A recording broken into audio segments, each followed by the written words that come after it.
Predestinato, the predestined one or the chosen one. It is a title that is normally reserved for princes of old, or the great heroes of myth and the silver screen. Yet today that very title has been bestowed upon one man since he was 21 years old. Charles Leclerc is Ferrari's golden boy, the one they've handpicked and raised since youth to lead their return back to former glory.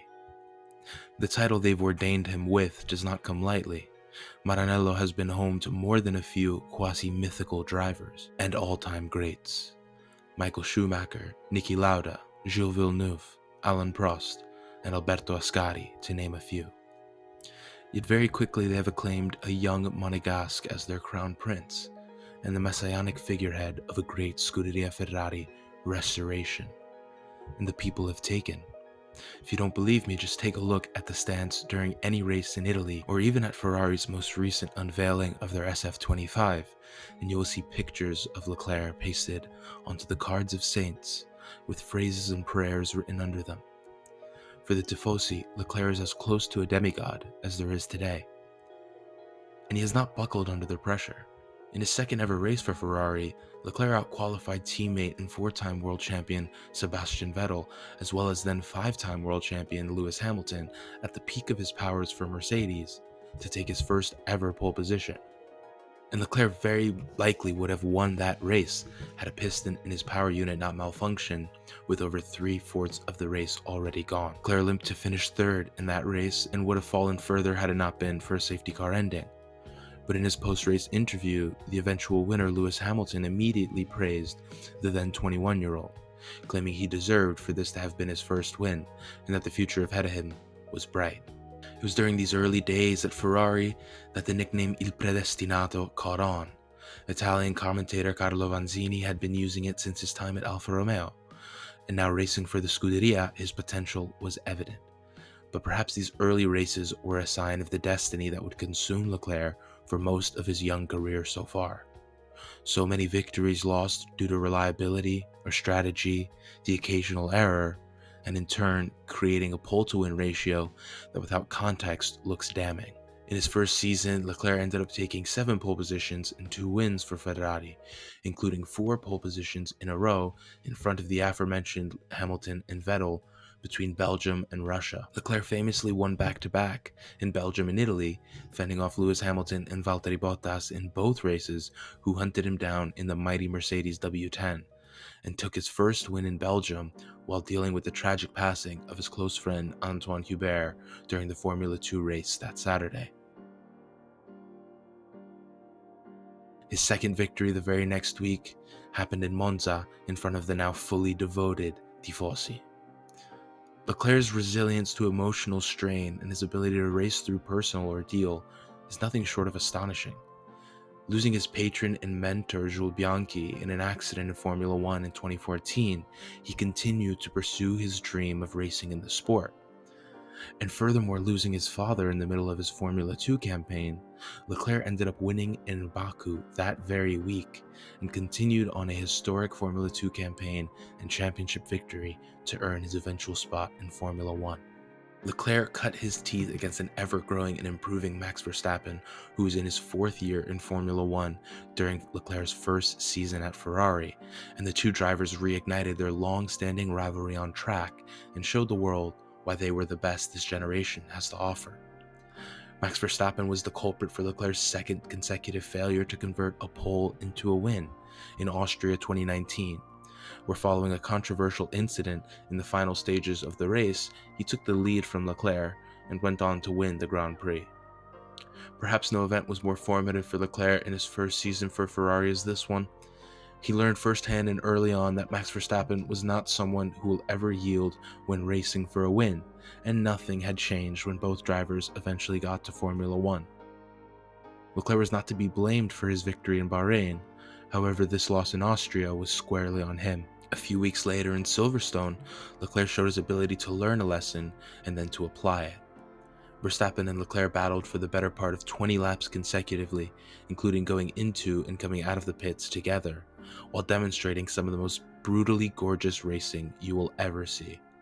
Neither yielded an inch, neither really complained about the other, and neither of the two rising stars had any intention besides beating the other. Leclerc that day tangoed with Verstappen and never once looked out of his depth. Should anything have been a prophetic snippet of the future for the 2019 season, it is that one that we should truly look back on. Following two very poor seasons from Ferrari in 2020 and 2021, where Leclerc even took multiple pole positions in a car that really had no business standing on the podium, let alone qualify on pole entirely on merit, Ferrari finally turned their project around and produced a competitive car in 2022. And if there was ever a wasted opportunity for Leclerc to fulfill his destiny, that was it. In the season opener, Leclerc battled Verstappen and took a brilliant victory in Bahrain, before losing fairly following another titanic clash between the two in Saudi Arabia. The third race of the year in Australia would be Leclerc's magnum opus, taking a dominant pole position on Saturday and absolutely wiping the field on Sunday. Leclerc sealed his first ever Grand Chelem, pole position, victory, leading every lap and taking the fastest lap.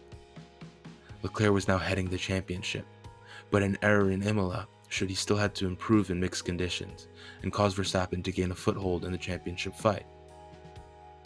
In Miami, Leclerc took the first of yet another 4 consecutive pole positions. However, this time he would fail to win any of them, as Ferrari's strategic and operational failures became clear, and Red Bull's development ramped up. En route to yet another Grand Chelem in Spain, Leclerc's engine blew up just over halfway through the race. And after taking a wonderful pole position in Monaco and having an even better lap cut short due to a red flag, Ferrari absolutely botched their pit stops on the rainy Sunday. And despite Leclerc having a comfortable lead in track position, he ended the flurry of the pit stops down in 4th, despite no errors or mistakes. In Baku, Leclerc's engine blew up again while he was in the lead of the race, and it became evident that Ferrari could not win the title this year. Anyone who watched that season knew that had Ferrari been even somewhat reliable, or had their strategy not been run quite literally on pure vibes, there's no doubt Leclerc could have been champion. His driving was more than good enough. He was able to beat Max Verstappen on track more than once, and in Bahrain and Austria specifically for wins. More often than not, he would not have been caught if he started from pole position, unless Ferrari's own blunders caught up to him. Leclerc, of course, was not perfect. France 2022 sticks out as an example. However, at that point in the season, the car was being developed away from its characteristics earlier on in order to make it more manageable and easy to develop. However, these developments, in addition to the technical Directive 39 later down the road, all forced Leclerc to change his driving style, while also making the car on average slower compared to the competition. France 2022 to me felt like a moment of desperation, and in my opinion is probably the most important lesson Leclerc has learned in his career.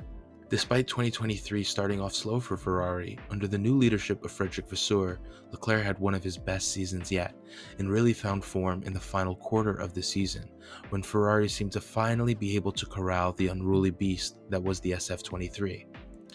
Leclerc somehow took 5 pole positions in 2023, a season where Red Bull won 21 out of 22 races, and Leclerc very nearly won in Las Vegas. At this stage of his career, Leclerc seemed to become more mature. His moves were sharper, his errors were far less frequent, and his raw speed was still evident. Revived in terms of spirits and beliefs since the arrival of his former boss at Alfa Romeo Sauber, Leclerc entered 2024 in a great state of mind and put together, in my opinion, his best season yet. Before we talk about that, I want to clarify something. Many criticize Leclerc for his pole-to-win ratio, and at first glance, 26 pole positions with only 8 victories does not look good. However, when you account for 7 of those non-victories being either reliability or team error related, Bahrain 2019, Singapore 2019, Monaco 2021, Spain 2022, Monaco 2022, and Baku 2022 to be specific, and a further 4 of these pole positions where really it's magnificent that he even put the car on pole and he had 0 chance of ever winning the race. Baku 2021, Baku 2023, Belgium 2023, and Austin 2023. So when you take those out of the picture, Leclerc has taken 15 pole positions where he won or lost truly of his own accord. 8 of these he won, Of the 7 he didn't, Lewis Hamilton and Max Verstappen are the main culprits for his non-victories. However, both of these drivers have come second or third best to Leclerc multiple times in his 8 victories, at times both of them standing on the podium below Charles. So given the context of his pole to win ratio and the recent performances of his previous seasons, Leclerc really had to prove his ability to win from a starting position other than pole during the 2024 campaign, something he had only done once before in his career in Austria 2022. And he did so. Took 2 brilliant victories from 4th place in Monza and Austin. Leclerc showed newfound opportunism and an eye for overtakes on the first lap to a completely different degree. No moment shows that better than his first lap charge from P19 at the start of the season finale in Abu Dhabi, a race where Leclerc would wring his own neck to finish in 3rd in an attempt to win the constructors for Ferrari. By the end of the season, for the first time in his career, Leclerc did not finish with more pole positions than wins, instead taking 3 of each. Leclerc also further grew in terms of his tire management and strategy during the race, and with the change of his race engineer to Brian Bozzi before the Monaco Grand Prix, he's also found a new confidence and clarity in communicating with the team during races, all of which culminated in his victory from pole at his home race in Monte Carlo, finally breaking the streak of bad luck on the streets he grew up on. A noticeable weight was lifted off of Leclerc's shoulders that weekend, and he has been, in my opinion, a truly different driver since that day. Cleaning up most of his errors as well, Leclerc had no DNFs due to driver error in 2024, and very few even noteworthy incidents during the season. He also showed some extreme consistency for massively long stretches, both at the start and at the end of the season. In fact, no driver outscored Leclerc after the summer break, and no team outscored Ferrari either. Had Ferrari not struggled massively in Britain and Canada, and had Leclerc not been in a lap 1 collision in Austria, he could very well have challenged for the driver's title, and Ferrari likely would have won the constructors. Leclerc has now been close enough to both a drivers and constructors to understand what it will take. Having come short more than once, he's been forced to swallow his own pride while also maintaining the hopes and dreams of an entire fan base on his shoulders. And despite never really having a car or a team that are both ready to win the title, he has mounted more than one challenge and taken victories on track against 3 different 4 or more time world champions. Now, with the arrival of Lewis Hamilton as his teammate and a clear upward trajectory from Ferrari, there's no other time for Leclerc to find the next level and build on this momentum to fulfill his destiny and win the 2025 World Drivers' Championship, ending Ferrari's 18-year-long drought and cementing his name in legend with Scuderia's 16th driver's title for car number 16. Forza Ferrari e avanti così, predestinato.